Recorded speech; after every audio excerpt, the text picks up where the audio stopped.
welcome to the Tales of a Gearhead podcast.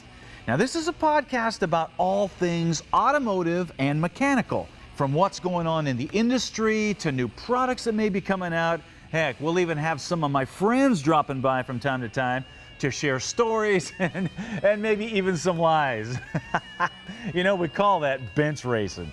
Now, another thing that we're going to do is I'm going to answer some of the actual questions that come into the Gears website about your project. And hopefully, we're going to share some tips and tricks to help you get your project out of the garage and rolling down the road. Obviously, I'm your host, Stacey David. Let's get to it.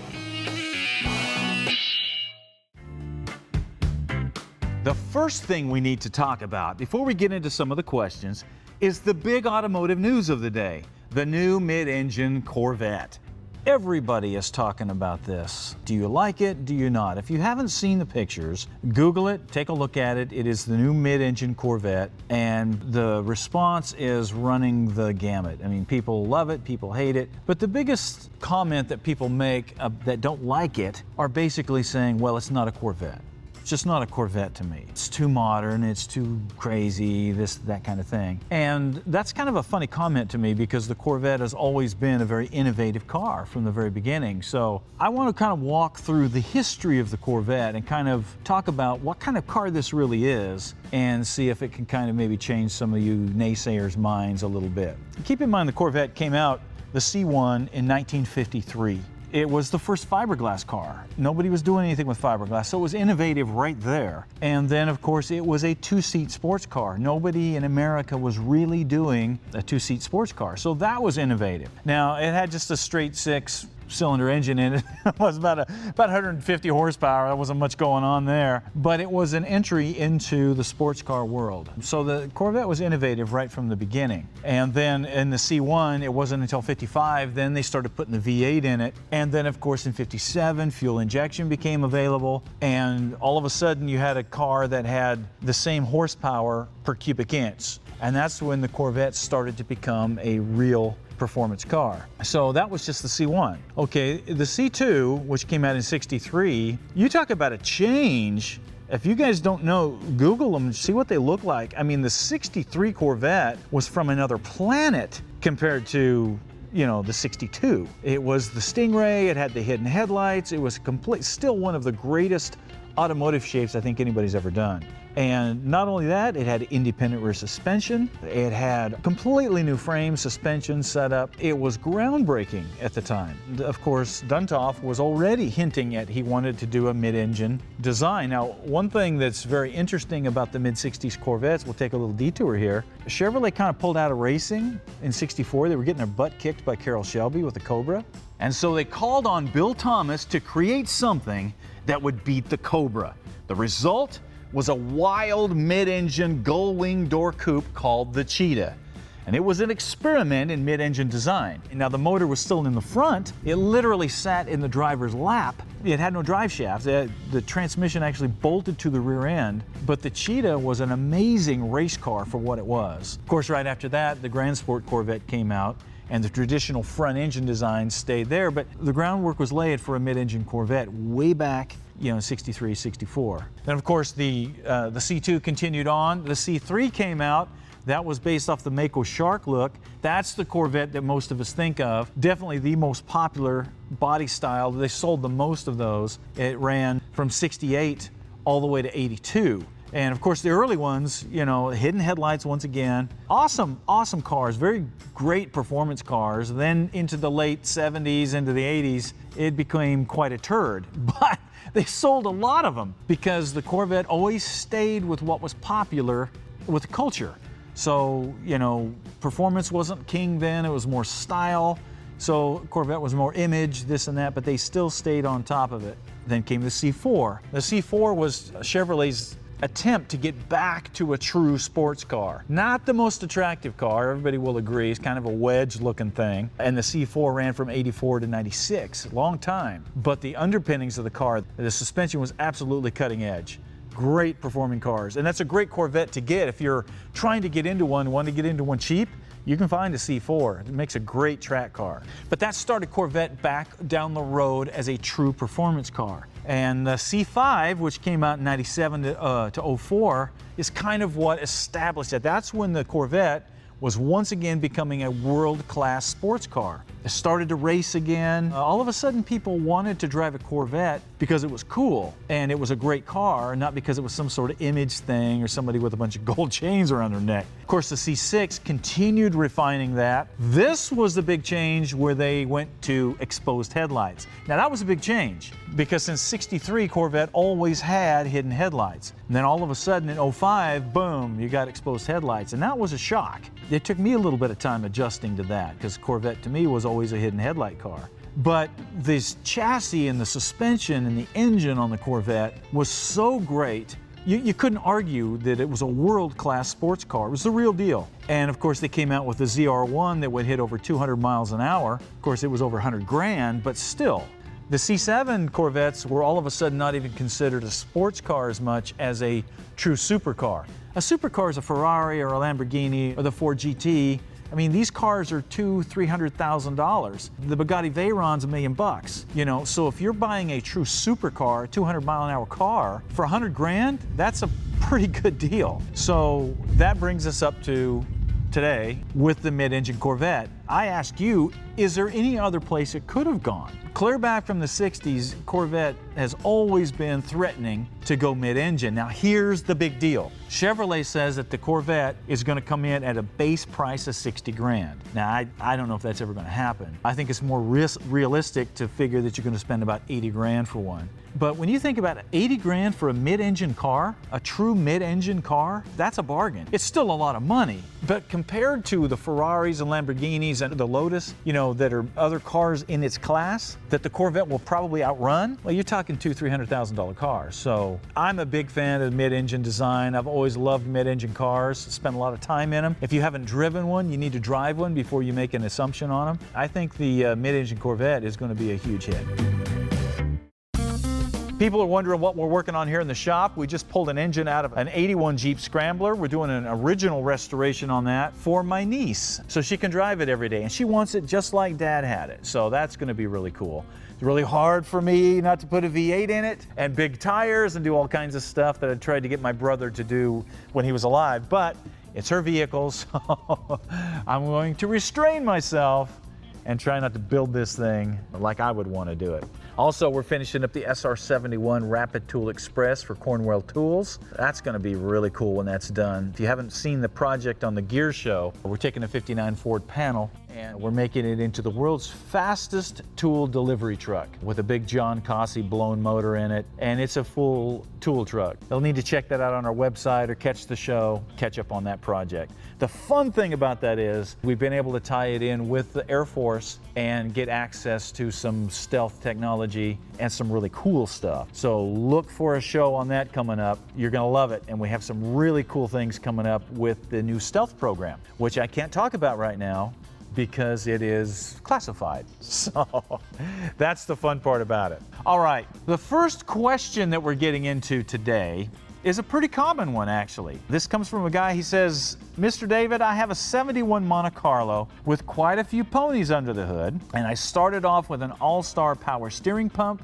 and external reservoir, but it never worked properly. So I switched it out for an OEM power steering pump and had to make my own brackets, and while I'm still using the original gearbox, it still doesn't work properly. He said it feels like there's still air in the lines. Now he said, I flushed the old fluid out, I added new fluid, and I'm so frustrated because I want to enjoy my ride. It's taken me 3 years to build this in my garage. Well, your email doesn't tell me exactly what your symptoms are, but judging by the pictures that you've sent in, it looks like you know your way around a car pretty well. So we're going to assume that you actually have air in the lines like it feels like. So let me walk you through what it takes to get the air out of a power steering pump and power steering lines. And for those of you that are in your garages just doing maintenance, replacing hoses, or replacing a power steering pump, all of this applies. Now here's the thing to remember. Anytime you replace a power steering pump or hoses or anything, you introduce air into the system, so you got to get it out of there. The only other way that air is going to be getting into the system if it's getting in through the hoses or the fittings, so you might have a leak there. So that's the first thing that you need to check. Now, once you've taken care of that, what you need to do is jack the car up, get the front wheels off the ground, and then fill the reservoir with fluid. And then cycle the steering left and right about 10 to 15 times. And right here is where most people mess up. They do it 2 or 3 times, and then they don't see any big air bubbles, and they think they've got it done. Do it 5 minutes, 10 minutes. You can't do this too much, because what'll happen about the 10th or 15th time, a big burp of air that's been hiding inside there will come out. Now, obviously, once you've done this, recheck your fluid, then start your engine and cycle the steering again. Once again, 10, 15 times. If you see any little air bubbles, if you see any foaming, that means you still have air in the system. You need to keep going. Now, this should take care of any air in your lines. If it doesn't, it means you need to vacuum bleed the system, which means you're going to have to get a vacuum pump. Now, a vacuum pump is just a little handheld pump. Mighty Vac carries them. Phoenix Systems carries them. There's several companies out there, and it's just a handheld pump with a hose running out of each end. You'll need to connect that vacuum pump to the power steering reservoir. A lot of them come with a tapered plug that just goes into the reservoir, or you can just take a reservoir lid and modify it and put a hose fitting on it. That's the way I like to do it. That way you can just screw it on there, plug the hose to the vacuum pump on, and good to go. Now, once you get it connected, pump the vacuum pump up to about 15 to 18 inches, no more than that, and just let it hold. Now, if it holds vacuum, that means you don't have any leaks, so you're good there. Then, while it's holding vacuum, go ahead and cycle your steering and go through the same process. What this is doing is pulling air up out of the system that's hiding down in those little cavities. Now, if you do all of this and you purge all the system and your steering is still not working right, you've got some mismatched components, which it kind of sounds like that might be part of the problem. Get the air out, try this, and hopefully your components will work. If not, you need to go back and you need to get power steering pump and a power steering box that match. Let me give you an example of what happened when I was doing Sergeant Rock. The power steering on the front of that takes a tremendous amount of fluid. So the first couple of reservoirs that I was looking at did not supply enough fluid to run that steering. So I was starving them out. So I had to get a reservoir that had enough capacity to handle the power steering on the front of that. Also, a lot of these really nice aluminum reservoirs that you get from the aftermarket, they look great. They come in with O-rings, little seals. Before you put them in, don't just open them up out of the box and bolt them on the car. Take them apart and make sure you check those O-rings and make sure you get a good seal out of them. 9 out of 10 times, they're not tightened down enough from the factory. They're supposed to be taken apart and adjusted and put together by you. So don't just take them out of the box and bolt them on and expect them to be ready to go. It's up to you to make sure that the seals are right and the fittings are right and you're not getting any leakage there. All right, the next question we have comes from Don, and he says, I'm having trouble removing seatbelt bolts. He said, I have a 78 Chevy truck, 4x4, and he's trying to get these bolts out, and he says they are really rusted. Also, I broke 2 bits already. I'll probably try heat the next time, unless you have other ideas. Yeah, I got a lot of ideas. Wait a minute. First of all, you didn't really tell me much here. This is kind of a confusing email, so let me just kind of decipher what you're going here. You said you've already broken 2 bits, so it sounds like you've already broken the bolt off and you're trying to drill it out, or not really sure what your situation is, so let me just kind of cover all of it. First of all, when you hit a really stubborn bolt, the best thing to do is not break it off, obviously. Some sort of penetrating lube is the best way to get it out. And there's a lot of them out there. There's SPS that we use on the show. Probably the best stuff that I've found is called Croil. It's made by Kano Industries. It's in an orange can. You can't get it just anywhere. You have to get it off their website.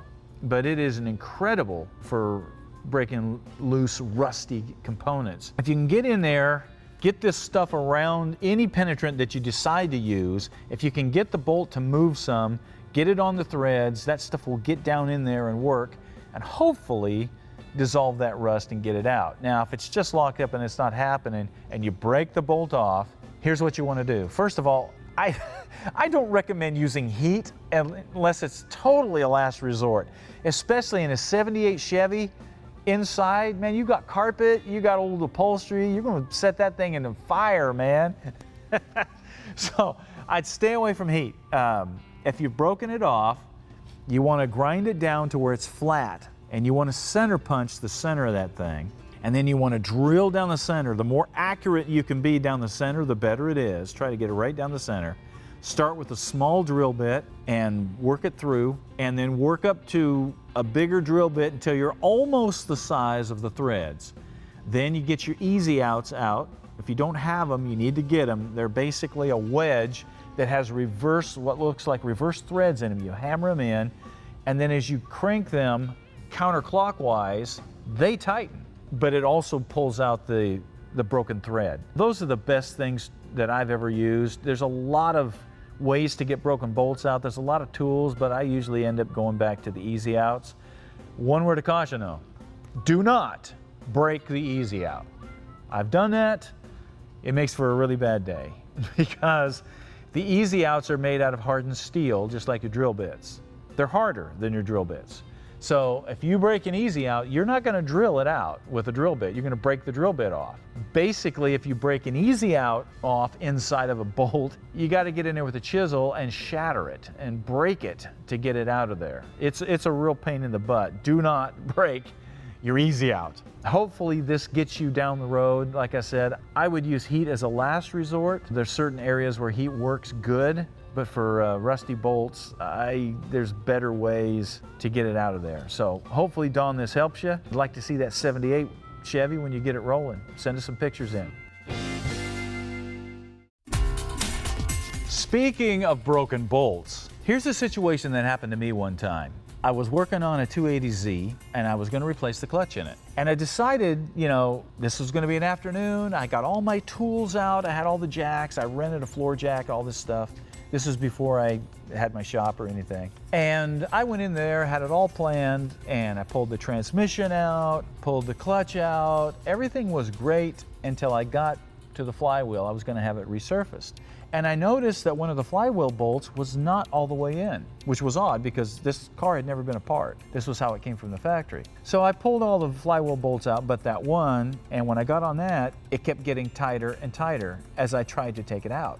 Well, I'm like, what in the world is going on here? Well, sure enough, I broke it off. And so now here I am with a flywheel bolt broken into the crank and just a stub sticking out. So for the rest of the day, I'm drilling this thing out, trying to get it out of there, and it took me hours to get it out. I finally got it out using easy outs and vice grips. There was just enough where I could get a vice grip on it. But what had happened is that somebody had cross-threaded this thing from the factory and never gone in and fixed it. So you never quite know when you're going to hit a really bad situation. You just need to be prepared for them. You need to be prepared to spend some time on them. Now there's a situation where nothing would have helped. No rust penetrant, no heat, nothing. You just got to kind of drill it out and pound on it. And it was a hardened bolt too. It was not a pleasant deal. Were you out in your yard? Yeah, I was laying in the driveway. It was a asphalt driveway, but it was a little bit on an incline, so I'm chasing my jacks all the time. And I'm laying there in shorts, so I get a sunburn on my legs that are sticking out from under the Z car. And then about that time, the neighborhood dogs come up and decide to start licking you. Yeah,